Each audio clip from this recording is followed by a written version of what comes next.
ce qui est devenu mon métier, c'est ce que je faisais quand je m'ennuyais pendant mes vacances. Et je pense que c'est la meilleure manière de trouver son métier. C'est-à-dire, j'arrête tous les préjugés, tous les schémas, je m'enlève de tout ça, je prends des vacances. Il faut prendre suffisamment de vacances parce qu'au début, tu as besoin de te reposer et donc le temps que Oui. tu te reposes pas tourner vers de la création. Mais ensuite, une fois que tu as franchi cette barrière de c'est bon, je me suis reposé, maintenant j'ai envie de faire des choses, qu'est-ce que tu as envie de faire pendant tes vacances? Qu'est-ce qui te motive vraiment? Et à quoi tu penses quand tu es sur ta chaise longue? C'est ça en fait qu'il faut que tu regardes parce que c'est là que tu es en train de te rendre compte de ce que tu veux faire dans ta vie. Mm. Et je pense que c'est vraiment une bonne façon, un bon hack pour trouver sa passion, pour trouver ce qui nous anime vraiment, pour trouver ce qu'on veut amener au monde. Parce qu'on a tous quelque chose de fort à amener au monde. Je m'attendais vraiment pas à une histoire comme ça.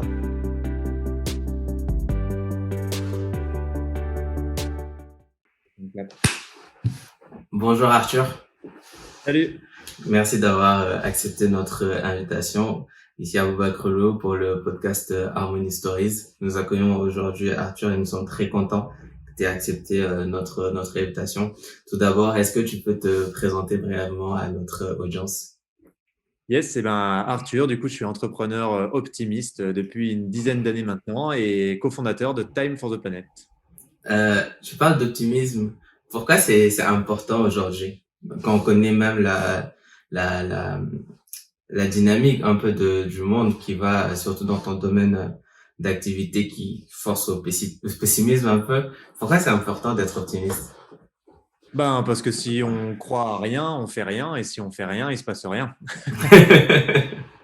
C'est important d'avoir envie de faire des choses et que pour nourrir l'envie de faire des choses, il faut avoir d'autres visions du futur que des visions dystopiques et horribles. Mm, Et je crois que dans une époque où justement tout a tendance à nous ramener à un futur quand on nous parle du futur, nous, notre projet de société, c'est survivre. Alors, c'est sûr que nous n'avons pas du rêve. Et je pense que c'est important de se dire que non, il y a d'autres façons de voir le monde, il y a d'autres façons de voir le futur. C'est pas parce que les choses s'amorcent dans une direction que c'est inéluctable. Et je pense vraiment que l'intelligence collective et que l'humanité a à gagner à être optimiste. c'est très, très, très, très, très bien dit. J'aimerais qu'on se reprenne au début de cet optimisme. D'où il te vient? On va essayer de le chercher peut-être dans l'enfance. Quel type Ouais. de gamin, de môme étais-tu? Ouais, c'est une bonne question. Alors moi, j'étais vraiment un petit gamin qui aimait bien aller dehors, qui aimait bien passer. Je passais énormément de temps dehors. J'ai fait beaucoup de sport, un peu malgré moi quand j'étais petit, parce que je viens d'une famille avec des parents très sportifs. Je viens d'un endroit où il y a que de la nature, que de la forêt, donc j'ai passé beaucoup de temps à faire des cabanes, à courir dans les bois. Je pense que c'est ça qui te forge un caractère optimiste parce que dans la nature, tout est beau, tout est grand, tu te sens libre, tu as accès à ce que tu veux, tu t'émerveilles parce que tu découvres des choses derrière chaque nouvel arbre, presque. Et en fait, vraiment, c'est un truc qui m'a toujours bercé, qui m'a toujours porté. J'ai eu beaucoup de chance d'être très proche de la nature dans ma vie. Je pense que le gamin que j'étais, c'était profondément un gamin gentil, tu vois, vraiment gentil, bavard, presque hyperactif, parce que j'adore faire des choses et j'adore réfléchir à des choses. J'ai toujours voulu inventer, créer, sans trop le savoir. D'abord dans le domaine justement autour de la nature. Tu vois, moi, je voulais être paysagiste quand j'étais petit. J'étais le seul mec qui passait son après-midi à essayer de faire une cascade ou une rivière ou un machin là où il n'y avait pas d'eau. Mais non, c'est pas grave, on essayait de trouver un moyen de détourner de l'eau, de faire un machin. Donc, c'est ça ma jeunesse, tu vois. Et du coup, je suis quelqu'un de très simple. J'ai toujours été très simple et j'ai toujours été très gentil et peut-être un peu naïf. Je suis arrivé dans le monde et dans la vie en me disant waouh, en fait, les gens sont pas du tout comme je pensais ou j'ai pas du tout l'habitude de ça. Euh, mais je pense que j'ai gardé ma gentillesse et que ça a été une arme en fait sans m'en rendre compte. Parce que quand tu es gentil, ceux qui veulent profiter de toi le font vite, pensant que tu es naïf justement, ce qui te permet de rapidement faire tes choix et de rapidement savoir avec qui tu peux être, avec qui tu peux pas être. Et donc tu avances dans la vie en triant sur le tas. Et la gentillesse, ça te permet de gagner du temps, même si tu te prends quelques couteaux dans le dos, mais si tu es résilient, c'est pas un souci. Tu parles de quelque chose qui est quand même ultra important où il y a ce proverbe en anglais qui veut que de pas prendre ta gentillesse justement pour une faiblesse. Toi, t'essaies d'en faire une force. Tu parles de cette enfance aussi hyper sportive et archi créative dans ce qu'on dit. Parce que tu fais quand même une fac en STAPS à Lyon 1. Ah, comme moi, je tire à Lyon aussi. Euh, et, euh, et comment tu switches en fait de ça, du sport, et puis même des études supérieures en sport, à entreprendre dans des domaines qui sont à 90 degrés, quoi. Ouais, carrément. Je rebondis juste sur ta citation de ne pas prendre la gentillesse. C'est vrai que, et je trouve qu'on confond beaucoup de choses. Les humains, on est parfois un peu trop simplistes. On fait beaucoup d'amalgames. Tu vois, par exemple, on va confondre l'humour et l'immaturité, Oui. euh, la proximité et la sexualité, la gentillesse et la naïveté. Enfin voilà, bref, il y en a beaucoup. Donc c'est vrai que c'est important. Et je pense qu'il faut être qui on est et pas tomber dans d'autres versions de nous-mêmes parce que des gens font des amalgames. C'est Mm. pas grave. Il y a des nuances, il y a des subtilités, il faut les assumer. Les gens les comprennent ou pas, mais je pense que c'est important de ne pas se tromper là-dessus. Bon, voilà. Et Mm. pour la fac, écoute, moi, je suis allé en fac de sport parce que je ne savais pas ce que je voulais faire de ma vie. Et donc, je me suis dit, en attendant de trouver ce que je veux faire de ma vie, je vais faire du sport. Et c'était ça ma démarche. Hein. Ce n'était pas du tout une démarche de direction professionnelle. J'ai jamais voulu être prof de sport. Ça n'a jamais été un truc qui m'a motivé. C'est juste que je me disais, quitte à chercher ce que j'aime dans la vie, autant le faire en faisant un truc que j'aime, c'est-à-dire du sport. Mm. Et Mm. donc, big up collègue de Lyon 1, je me suis retrouvé là-bas et en fait, je suis tombé un peu par hasard en essayant de faire des trucs. J'ai essayé de faire des marques de vêtements, j'ai essayé de faire plein de choses. Et je suis tombé un peu par hasard dans les réseaux sociaux, d'abord en faisant un jeu concours pour la marque Axe qui demandait de faire des mix sur les réseaux sociaux. Tu pouvais faire un petit mix, il y avait plein de gens qui participaient, tu pouvais gagner un truc. Et en fait, Oui. j'ai gagné ce truc-là. Il y avait vraiment du monde. Tu gagnais un voyage pour 4 personnes à Ibiza. Enfin bref, tout frais payé pendant 2 semaines. Et j'ai gagné ce truc-là en jouant. Et je me suis dit, putain, c'est fou. Il y a eu des dizaines de milliers de participants et c'est moi qui ai gagné. Donc peut-être que je peux réussir des trucs dans ce monde des réseaux sociaux. Peut-être que ça m'intéresse plus que je pense. Et donc j'ai creusé. Et finalement, j'ai créé des communautés. Et finalement, elles ont pris. Et je me suis retrouvé à adresser d'abord des centaines de milliers, puis des millions d'abonnés sur les réseaux sociaux. Ce qui fait que j'ai créé ma boîte parce que j'ai sorti des applications smartphone, on en a fait des sites internet, on les a transformés en médias qu'on a monétisés avec de la pub et puis après avec des annonceurs en direct. Et puis, tu vois, les choses se sont Mm. fait petit. Moi, je poursuivais mes études en parallèle, mais la boîte grandissait, je découvrais, j'apprenais en autodidacte et ça a été une expérience hyper passionnante. Donc, ça s'est fait vraiment assez naturellement. Et ce que je trouve assez fou et que j'aime bien répéter de temps en temps, c'est que ce qui est devenu mon métier, c'est ce que je faisais quand je m'ennuyais pendant mes vacances. Et je pense que c'est la meilleure manière de trouver son métier. C'est-à-dire, j'arrête tous les préjugés, tous les schémas, je m'enlève de tout ça, je prends des vacances. Il faut prendre suffisamment de vacances parce qu'au début, tu as besoin de te reposer et donc le temps que tu Oui. te reposes pas tourner vers de la création. Mais ensuite, une fois que tu as franchi cette barrière de c'est bon, je me suis reposé, maintenant j'ai envie de faire des choses, qu'est-ce que tu as envie de faire pendant tes vacances? Qu'est-ce qui te motive vraiment? Parce qu'une fois que tu as visité 2, 3 endroits, que tu t'es bougé, que tu as exploré, tu retombes à un moment où tu te demandes ce que tu peux faire. Et à quoi tu penses quand tu es sur ta chaise longue? C'est ça, en fait, qu'il faut que tu regardes, parce que c'est là que tu es en train de te rendre compte de ce que tu veux faire dans ta vie. Mm. Et je pense que c'est vraiment une bonne façon, un bon hack pour trouver sa passion, pour trouver ce qui nous anime vraiment, pour trouver ce qu'on veut amener au monde. Parce qu'on a tous quelque chose de fort à amener au monde. On a tous la possibilité de participer à être. En fait, on peut tous être utiles. Et c'est juste ça qu'on veut à la fin, tu vois. Mm. Mm. Et et comment est-ce que je peux trouver la meilleure façon d'être utile? Comment est-ce que je peux trouver le truc qui fait que c'est moi la bonne personne pour faire cette chose-là, pour amener ce truc-là au monde? Ben, c'est très dur parce qu'on est dans un brouhaha permanent, on est dans un monde qui va à 10 000 à l'heure, on nous impose plein de choses, il y a des choses, on ne sait pas trop pourquoi on fait ces choix, c'est des schémas avec lesquels on est né, avec lesquels on a grandi, mais on ne les remet jamais vraiment en question. Et puis un jour, on les remet en question, c'est souvent la crise de la quarantaine, et on se dit, mais pourquoi j'ai suivi cette vie-là? Est-ce que c'est vraiment ma vie? Est-ce que Oui. tout ce que j'ai fait, c'est moi? Et en fait, bien souvent, c'est ça qui fait la crise de la quarantaine, on se dit, mais non. Et je crois que la meilleure façon de savoir qui on est, c'est d'avoir du temps pour être avec nous, Mm. avec nous-mêmes. Et c'était une bonne question que tu as posée au début en disant t'étais qui quand tu étais gamin? Moi, je crois qu'on est toujours celui qu'on était quand on était gamin. Et je crois que la meilleure façon de savoir ce qu'on veut faire, ce qu'on veut être, ce qu'on a envie d'apporter au monde, c'est de fermer les yeux, c'est de se rappeler de ce petit gamin-là, de le voir en face de nous, de le prendre dans nos bras et de se dire putain, ça, c'est moi, ça. Et ces valeurs que j'avais quand j'étais petit, elles sont toujours là et elles sont naturelles, tu vois, elles n'ont pas été déformées. Et donc, si j'arrive à me rappeler de ces valeurs-là, des choses qui m'animaient, j'ai des grandes chances de trouver qui je suis et ce que je veux faire. Et donc, je pense que c'est important pendant les vacances de prendre le temps de réfléchir à ces trucs qu'on se dit quand on est sur sa chaise longue et qu'on est depuis longtemps reposé et qu'on se fait un peu chier, de se dire tiens, mais ce truc-là, j'aime bien y penser, j'aime bien en parler, il y a quelque chose avec ça qui m'anime, tu vois. Mm. Ah, c'est très puissant ce que tu viens de dire parce qu'il y a plusieurs choses là que je retiens. Tu as ce moment-là avec ce concours que tu fais avec Axe et tu gagnes. Il y a plein de speakers qui disent en fait justement ils ont eu entre guillemets un déclic quand ils ont eu leur première standing ovation qui se sont dit ah, ce que je dis ça peut intéresser des gens. Et t'as aussi ce moment où tu dis ah, je peux faire un truc où il y a plusieurs gens et je gagne. Et la deuxième chose, avant que je te pose ma prochaine question qui me vient un peu de ce discours, il y a justement Matthew Kelly qui parlait d'une chose, d'une chose, toi tu parles d'utilité, lui il prenait ça un peu d'une manière de trouver le bonheur ou d'être heureux, qui est aussi une finalité, parce que quand on s'exprime et qu'on est en phase justement, qu'on aime ce qu'on fait tous les jours, bah on est justement plus productif et plus utile, mais ça part aussi de ce background-là.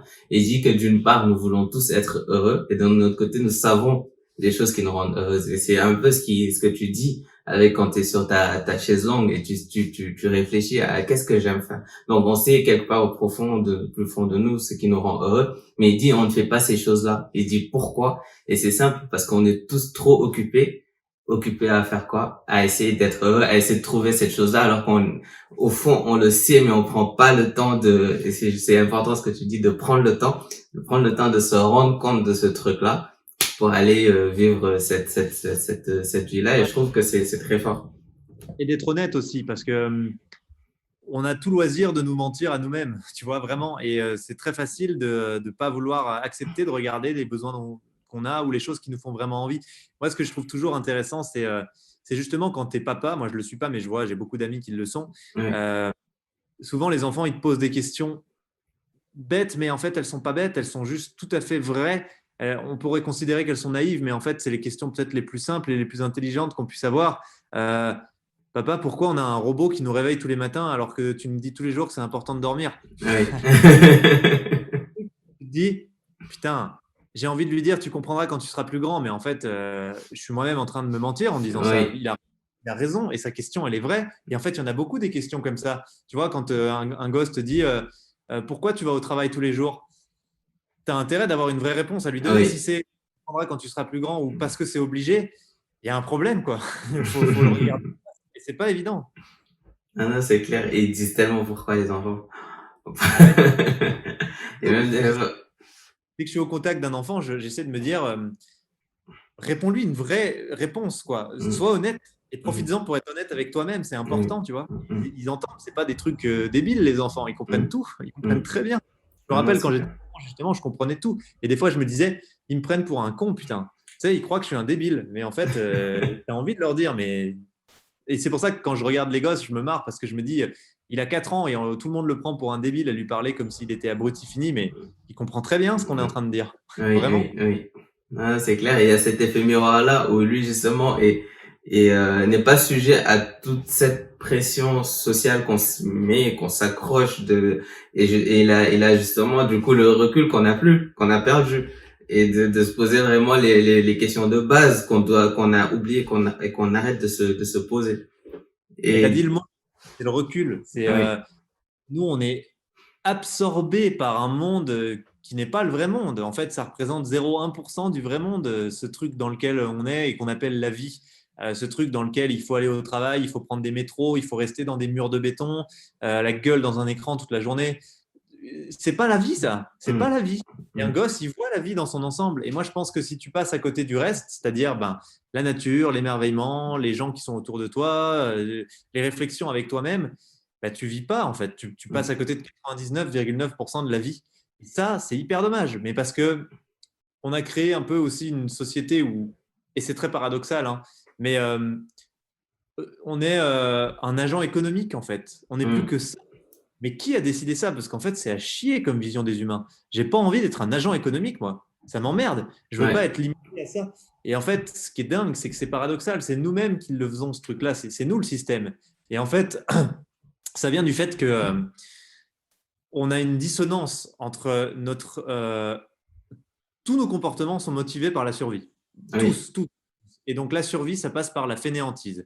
Plus j'arrive à économiser de l'énergie ou à ne pas en dépenser, plus j'ai des chances de survivre. Dans oui, tous mes comportements. Et c'est pour ça que je ne me lève pas pour éteindre la télé, mais que je prends la télécommande.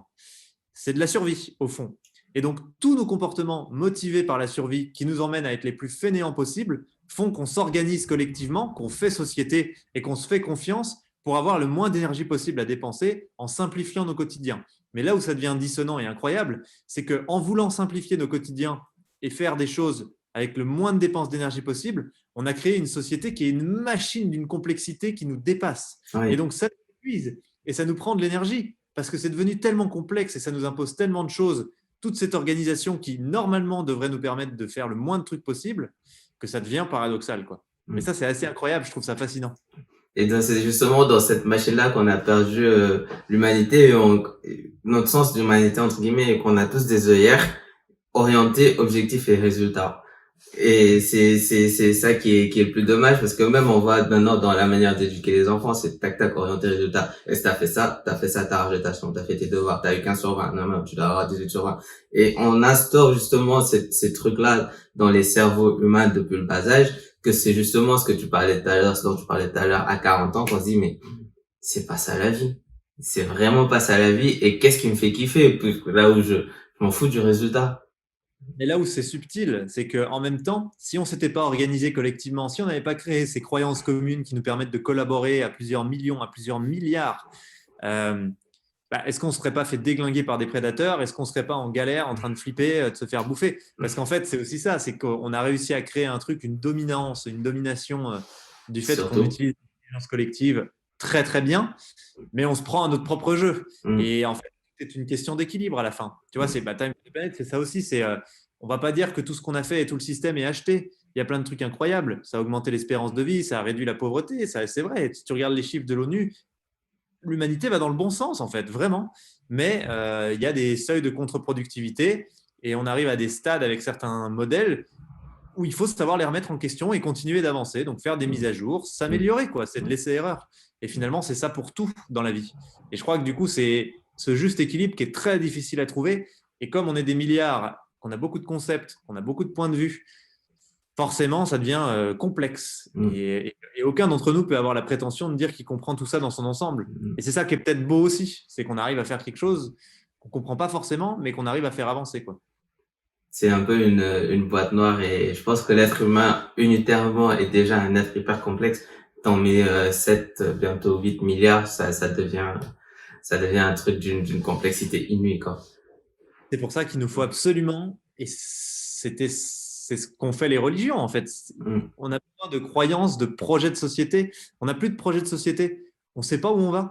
Quand tu dis à un gamin, c'est quoi 2060 personne ne sait te dire à quoi ressemble 2060. Et en fait, c'est un problème, parce que je pense que ce qui drive l'humanité depuis toujours, c'est des projets de société très clairs. C'est pour ça que les artistes ont un rôle important, ceux qui réalisent des films, les musiciens, tout ça, c'est super important, quoi.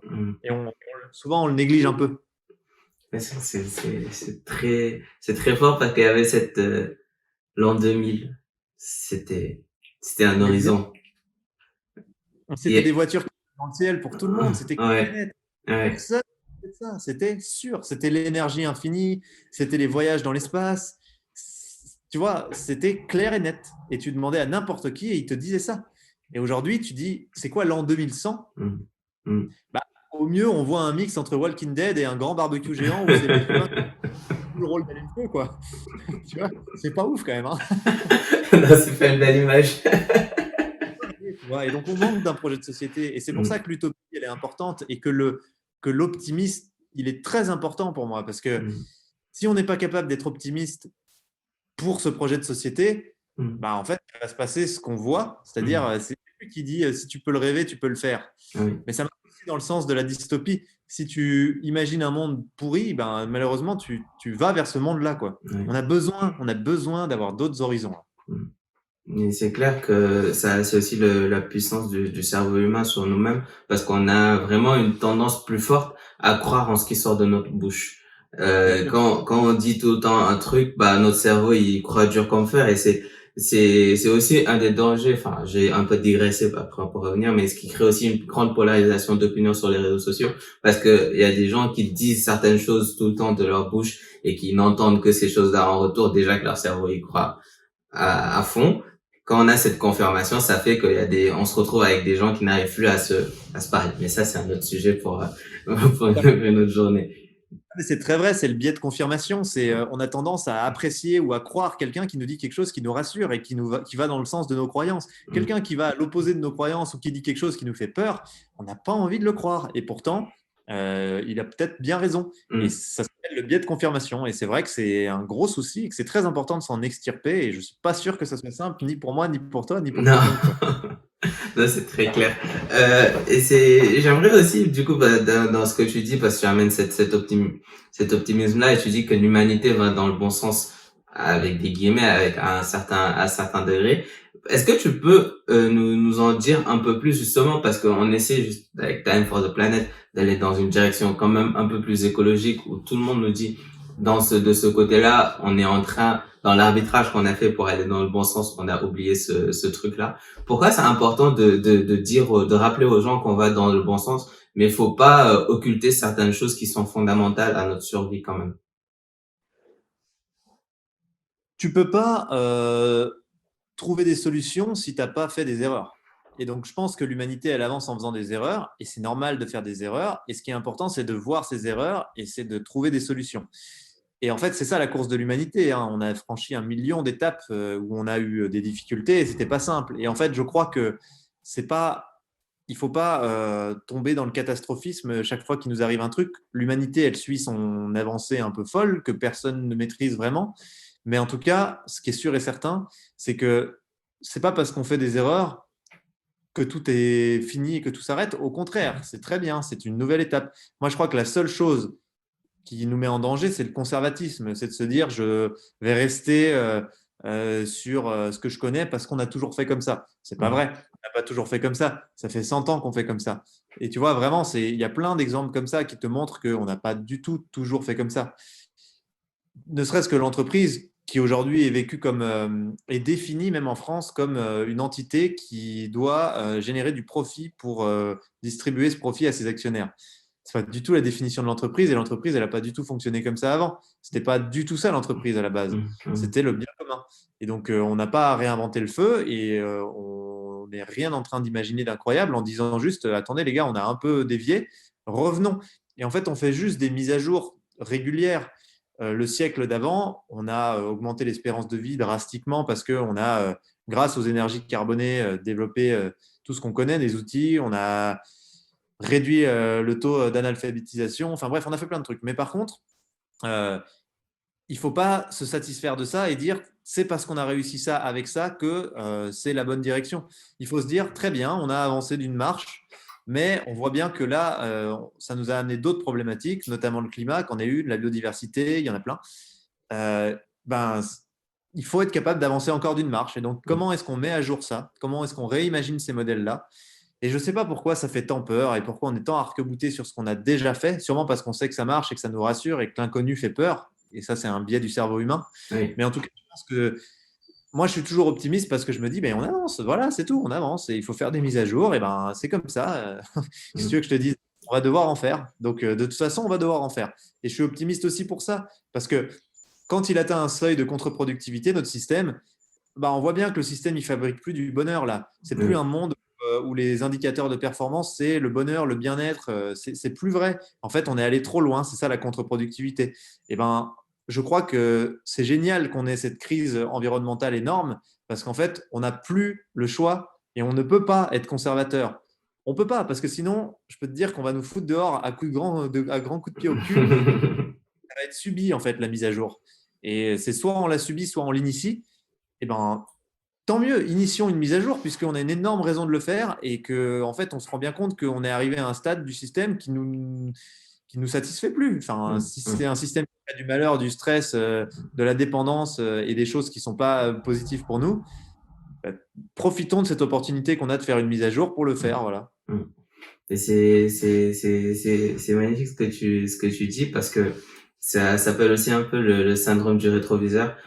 On s'inspire toujours de notre passé pour déterminer si on est capable ou pas de faire une chose. C'est aussi un problème de l'homme en lui-même et qui là, dans une plus grande échelle, s'exprime dans ce que tu viens de dire. Et de cet optimisme-là, parce que je me posais justement cette question de savoir qu'est-ce qui manque aujourd'hui à l'écologie. Est-ce qu'on sait parce qu'on nous fait pas assez peur, c'est parce qu'on nous fait pas parler, ou au contraire, j'ai l'impression qu'il y a un chaînon qui manque. À ton avis, peut-être que tu l'as déjà dit, hein, mais ce serait quoi?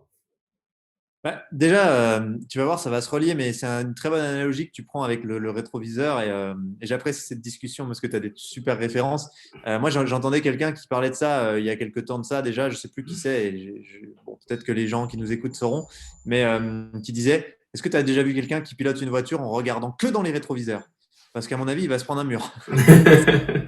Et en fait, ça rejoint ce que tu dis et ce qui manque, je crois, à l'écologie, c'est un truc désirable, un projet de société désirable où tu te dis, l'écologie, c'est un moyen d'atteindre ça. Mais en fait, on a besoin de voir clairement l'intérêt de tout ça. Parce que si tu ne sais pas où tu vas, le problème, c'est que tu n'as pas trop envie d'y mettre le pied parce que tu te dis, moi, j'ai rien qui me motive à aller là-bas. On a besoin, et là, on reboucle avec le début de la conversation, et c'est aussi parce qu'on a un cerveau cartésien et c'est compliqué Oui, d'objectifs, justement. Et donc, si on te dit, on va vers ça, et que toute l'humanité, parce que les films lui proposent ça, parce que voilà, les musiques, les artistes nous emmènent vers cette vision du monde, euh, on va y aller en fait. Et donc, oui, le fait de faire la transition environnementale sera juste un moyen d'atteindre cette nouvelle utopie, ce nouveau monde qu'on vise. Et je crois qu'il faut y aller à l'utopie. Il ne faut pas hésiter à se positionner à se mettre, tu sais, c'est un peu viser la lune pour finir dans les étoiles. Il ne faut pas hésiter à viser quelque chose de vraiment de magnifique, à le mettre comme le 2100 qu'on a envie d'avoir. oui. Et donc, une fois que ce futur désirable, il sera dans la tête de tout le monde, on ira, on avancera et ça mettra en marche l'humanité. L'humanité, elle marche pas pour gagner 1 euro de plus, elle s'en fout. On n'est pas un être comme ça. On est un être qui a besoin d'avoir une vision désirable de son futur. Mm, Et c'est ce qui nous manque. Enfin, moi, le premier, je ne sais pas à quoi ressemble 2100. mm. J'aimerais bien pouvoir te proposer là en 2 phrases un truc qui te fait rêver, mais je le vois mal encore. Ouais. J'arrive pas. Il y a encore un voile, il y a encore un flou, et effectivement, ce que tu dis, justement, ça rejoint aussi des principes de base, en fait, d'objectifs.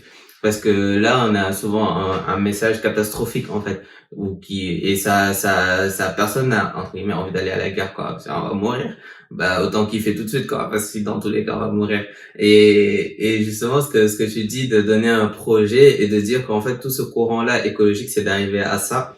Je pense que c'est tout de suite plus, on adhère plus facilement, de mon point de vue, à ce discours-là. Et ça me facilite la transition par rapport à Time for the Planet, qui essaie justement de créer ce discours, de créer ce monde-là, même si on est encore au tout début, si j'ai bien compris, en créant des entreprises, justement, au lieu d'essayer d'aller changer des entreprises. Est-ce que tu peux nous en dire un peu plus sur le principe de Time for the Planet? Et justement, j'ai vu cette évolution-là, et là, je vais en profiter pour parler de Philippe Sarfati, qui m'en avait parlé brièvement et qui a fait que justement j'ai voulu m'asseoir avec toi. Ouais, en fait, ce que tu as dit est très important. Nous, on a envie de proposer un nouveau modèle d'entreprise. Pas de révolutionner le monde parce qu'il va falloir plein de choses et que c'est un problème systémique et qu'en fait, il va falloir mettre à jour 1 milliard de trucs. Mais nous, on est des entrepreneurs et donc on s'est posé la question comment on met à jour l'entreprise. Parce qu'on croit que l'entreprise doit être au service du bien commun et au service de l'urgence climatique, en tout cas des problématiques qu'affronte l'humanité. Et l'entreprise, pour nous, c'est un outil formidable parce que c'est ce qui nous permet justement de transformer nos modes de vie à toutes et tous à très grande échelle dans un laps de temps court. Mm. C'est génial. On n'a quasiment aucun outil pour faire un truc aussi fou. Et en fait, c'est juste que pour nous, l'entreprise doit être en phase avec les enjeux du siècle. Et pour être en phase avec les enjeux du siècle, il faut repenser l'entreprise. Donc Time for the Planet, c'est l'idée de faire un exemple en rassemblant 1 milliard d'euros et en créant 100 entreprises pensées et paramétrées de A à Z pour lutter contre le dérèglement climatique. Pas parce qu'on est convaincu qu'un milliard, ça suffit à faire quoi que ce soit, mais parce qu'on pense que c'est significatif pour faire en sorte que ce soit un exemple inspirant peut-être pour d'autres si on réussit.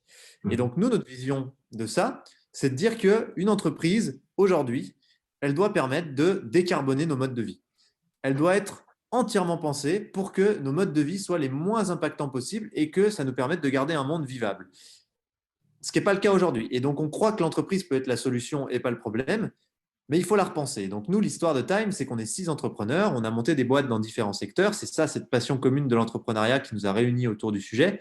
Quand on a pris conscience de l'ampleur de l'urgence climatique et du fait que nos gestes quotidiens, nos votes ne suffiraient pas, ça irait pas assez vite, on s'est dit comment on peut créer un outil dont chacun puisse s'emparer pour avoir de l'impact. Et très vite, on a rencontré des scientifiques qui nous ont dit, aujourd'hui, les solutions, on les connaît, il y en a deux. C'est être plus sobre et innover. Et innover pour être plus sobre, pas innover pour innover. Innover en mode gadget, ça ne sert à rien, ce n'est pas le sujet. Et donc, comment est-ce qu'on innove aujourd'hui? Très vite, on a rencontré plein d'innovateurs qui nous ont montré des innovations franchement incroyables. On ne s'attendait pas du tout à ça, qui peuvent changer la donne au niveau mondial. Mais on a vu que ces gens-là sont des scientifiques, des chercheurs, des ingénieurs et pas des entrepreneurs. Et ils ne vont pas devenir des super entrepreneurs du jour au lendemain. Donc, trouver des modèles économiques viables à leurs innovations, les transformer en entreprise, mais ce n'est pas leur cam et ça ne le sera jamais. Et nous, ça nous a choqués parce qu'on connaît des milliers de mecs qui sont 1 milliard de fois meilleurs que nous dans l'entrepreneuriat et qui cherchent à lancer des projets engagés. Et là, on s'est dit, il faut créer une connexion. Et donc, Time for the Planet, c'est l'idée de détecter ces innovations à impact contre les gaz à effet de serre qui peuvent changer la donne au niveau mondial et d'aller adjoindre à ces innovateurs des entrepreneurs en cofondant des entreprises tous les trois ensemble, donc l'innovateur, l'entrepreneur et Time for the Planet, pour pouvoir faire émerger des innovations qui vont se répandre à très grande échelle grâce au modèle, grâce à l'entrepreneuriat et qui vont servir le bien commun. Mais ça, on ne va pas réussir à le faire tout seul avec nos petites mains. C'est pour ça qu'on s'est structuré comme un mouvement. Et un mouvement auquel chacun peut participer. Tout le monde peut rejoindre Time for the Planet et devenir copropriétaire de Time for the Planet, donc devenir actionnaire. Et ce qui est intéressant, c'est que plus on est d'actionnaires, plus on ouvre une voie différente qui permet justement à des gens de croire à d'autres modèles d'entreprise. Loin de nous, en tout cas, restons humbles. L'idée, ce n'est pas de dire qu'on propose une alternative globale, mais on propose une alternative dans le monde de l'entreprise et c'est déjà notre pierre à l'édifice. Et en fait, ça fait partie de ces futurs désirables de dire voilà un autre modèle d'entreprise que je vous propose qui, pour moi, devrait être la norme. Si vous y croyez, venez avec nous. Peu importe, même si on est déjà 10 millions, venez avec nous parce que chaque personne de plus va nous aider à imposer cette croyance-là et ce why, en fait, qui est que l'entreprise doit être au service du bien commun et au service de l'urgence climatique, en l'occurrence, parce qu'aujourd'hui, le bien commun passe par l'urgence climatique. La deuxième chose, c'est que pareil, créer des entreprises, c'est super dur et on le sait très bien. Et on a des chances d'échouer qui sont importantes. Et on ne peut pas échouer, en fait. On n'a plus le droit d'échouer. On est dans une phase de l'humanité où soit on réussit, soit on est cuit. Et donc, on réussisse. Donc, comment on fait pour gagner à tous les coups avec des entreprises? Dans le modèle traditionnel, c'est impossible. Tu as tellement de chances d'échouer pour tellement de raisons. Donc, nous, on s'est dit, il faut qu'on partage. Il faut qu'on donne gratuitement nos entreprises pour que n'importe qui partout ailleurs sur la planète puisse les copier-coller, les commercialiser gratos. Et ça, c'est super important parce que ça va nous permettre de faire des marchés et pas juste des entreprises. Donc, on sera beaucoup plus résilient. Et surtout, on fait une R&D à très grande échelle puisque en open source, tout le monde doit se repartager ses propres améliorations. Et donc, ça nous permet d'aller beaucoup plus vite à la maturité des innovations que si on était tout seul. Donc, encore une fois, c'est de l'intelligence collective. Et l'intérêt de ça, et j'en termine sur la presse de Time, c'est que nous, on propose à nos actionnaires un dividende climatique. Donc, l'indicateur de performance de nos boîtes et l'indicateur de performance de leur investissement financier, il est mesuré en tonnes de gaz à effet de serre. Il n'est pas mesuré en argent. Et donc, ce qu'ils gagnent tous les ans, c'est des tonnes de gaz à effet de serre non émises ou captées grâce à leur argent. Et on veut que ce soit un indicateur de fierté. On veut qu'ils se disent « je suis fier du nombre de tonnes de gaz à effet de serre parce que moi, avec mon argent, je participe à décarboner l'économie grâce au pouvoir de l'entrepreneuriat. » C'est ça, Time for the Planet. Mais ce qui est dingue et ce qui va loin, c'est que tu te dis que grâce à ça et à cette façon de faire les choses, si on crée nos concurrents, que nos concurrents deviennent énormes, que nos concurrents nous battent et qu'on échoue, nos actionnaires sont contents. Nos actionnaires ont gagné, ce qui n'existe pas dans le modèle d'entreprise aujourd'hui. Et peut-être qu'il y a la saine concurrence, la concurrence vertueuse, machin, mais j'y crois, il n'y a pas de souci. Mais dans le domaine de la lutte contre le dérèglement climatique, je crois vraiment qu'on ne peut pas se permettre la saine concurrence parce qu'en fait, on ne peut pas du tout échouer. On ne peut pas juste rester longtemps dans des labos bloqués. On ne peut pas. Et on a besoin, c'est vrai, que ça aille au plus vite possible. Et pour que ça aille au plus vite possible, on a besoin de mettre le plus de cerveau possible dans cela. J'allais te demander comment vous alliez réunir ce milliard d'euros là entre guillemets, mais justement cette manière-là de faire investir plein de monde et de gagner justement en utilité pour la planète au lieu que d'avoir des retours d'action entre guillemets classiques. Je trouve ça très ingénieux. Et tu as utilisé un mot mouvement. Vous avez essayé de créer un mouvement. Est-ce que ça à toi et à tes cofondateurs surpris la vitesse à laquelle c'est parti? Oui et non, parce que on a toujours besoin que ça aille plus vite. Pour nous, ça va pas assez vite. Et puis on est à l'échauffement. Et sans mauvais jeu de mots, il faut vraiment qu'on accélère sur ça, justement, parce que l'échauffement, c'est bien, mais il faut qu'on tabasse les gaz à effet de serre sévère. Donc pour nous, ça va pas assez vite.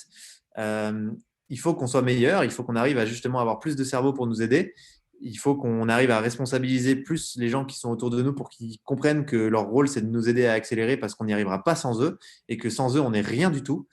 Mais d'un côté, on est très heureux de voir que le monde semble mature et prêt à accepter l'idée d'investir sans retour sur investissement. Mm. Parce que beaucoup de gens nous ont dit qu'on n'en était pas là et que c'était impossible. Voir que si les gens sont tout à fait prêts à le faire, ça nous fait du bien et ça nous fait plaisir.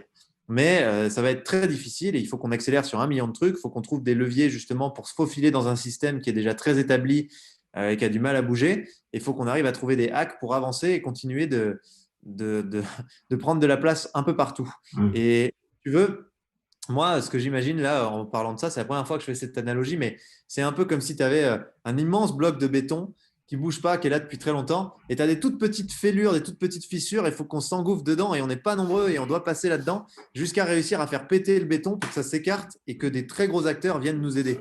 Et en Mm. fait, c'est ça le truc. C'est pas Madame Michu qui met quelques euros qui va nous aider, mais on a tellement besoin de Madame Michu, parce qu'en fait, plus on est nombreux, Madame Michu, Monsieur Arthur, tous ces gens-là, plus les grosses entités vont dire non, il y a une autre alternative, il y a une autre possibilité, on va mettre de l'argent là-bas.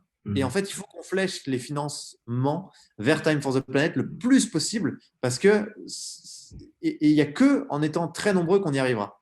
Et il y a une citation que j'adore qui dit ne doutez jamais du fait qu'un petit nombre d'individus puisse changer le monde. En réalité, c'est toujours comme ça que le monde a changé. Et je crois qu'il ne faut pas que les gens sous-estiment le fait que venir participer à cette aventure, ça a un poids énorme. Et même si on est déjà 25 000, venez. Venez Mm. parce qu'il faut qu'on soit des millions. Mm. C'est notre seule chance de réussir à imposer cette nouvelle alternative, cette nouvelle croyance de l'entreprise. Non. C'est puissant et je disais un truc, je disais que la seule manière de faire des changements profonds, c'est soit de l'inspiration, soit de le désespoir. Le désespoir, c'est quand on est dos au mur et c'est bientôt, c'est pas trop longtemps. Et l'inspiration, c'est ce que tu disais tout à l'heure, hein, soit on commence à le faire, soit on sera forcé de subir la mise à jour. Et ça, ce sera quand ce sera le désespoir, donc faut pas attendre. Soyons inspirés tout de suite et essayons de changer tout ça justement. Et ce que tu disais, dans le global commence toujours aussi un peu par le local. Il faut commencer par un petit groupe d'individus qui vont faire des petits trucs qui feront que justement au début, peut-être les gens diront mais c'est n'importe quoi. Mais il faut arriver justement à ce moment où les gens, ah, peut-être qu'ils sont en train de faire quelque chose de bien quand même et qui drainent la collectivité justement à prendre cette direction-là. Et je trouve vraiment l'approche très fraîche et très différente de ce qu'on voit d'habitude parce que justement les écolos, encore une fois, je remets des guillemets dans l'imaginaire collectif. Là, c'est en train de changer parce que plein de gens sont en train de voir de plus en plus que il y a une vraie échéance qui arrive.